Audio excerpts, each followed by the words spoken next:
is Michael Crider. How's your night going so far? Oh, it's going great. You know, I love South by Southwest. It's unlike any other week I spend in the rest of the year. Now, Michael had the unique opportunity of being a judge for the pitch contest today in the wearables area. So he's going to tell us some of the highlights. Michael, what did you see? What won? What are you excited about?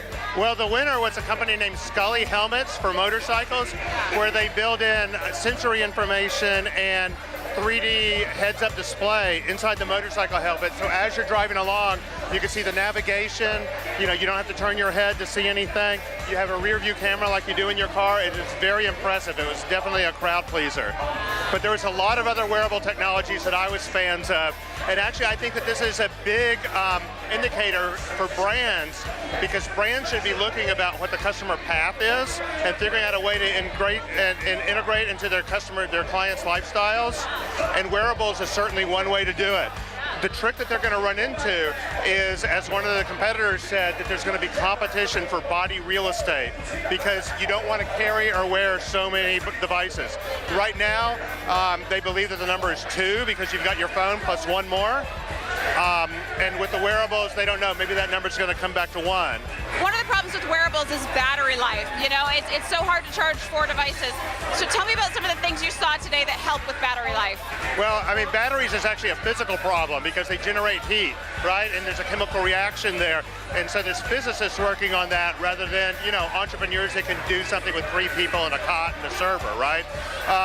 But different people are looking at it from different ways. And one of the ones that I liked that didn't make it all the way is a woman from MIT who had a partner that created a power supply based upon a propane cylinder and built it into a purse so that the purse can be the recharging station.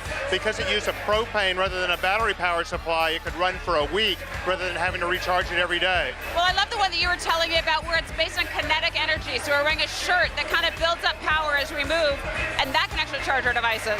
Right, there was 2 other applicants that I saw. One of them used the kinetic energy that you generate just during the course of your day by walking to create a charge. The other one was a woman from the Netherlands that teamed up with high-end fashion designers to create dresses that had flexible solar panels in them. They didn't even look like solar panels. What they looked like were sequins about the size of $50. Sadly, they were all size 0, so they wouldn't fit me. But they would generate a latent charge during the day. Even as you just walk from building to building, it would do a trickle into your phone, and there was a little cord that came out the bottom that you could plug your devices into.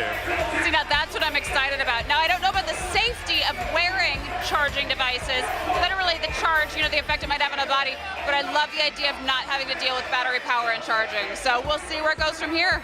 Yeah, I think actually there's risk come from the batteries more than the charging technology. Well, Michael, we're going to get you into a quieter environment at our first opportunity to go really deep with you into what you're seeing. But thank you for your time tonight. Oh, my pleasure. I love everything you're doing here in Austin. So thanks for coming down and participating in this.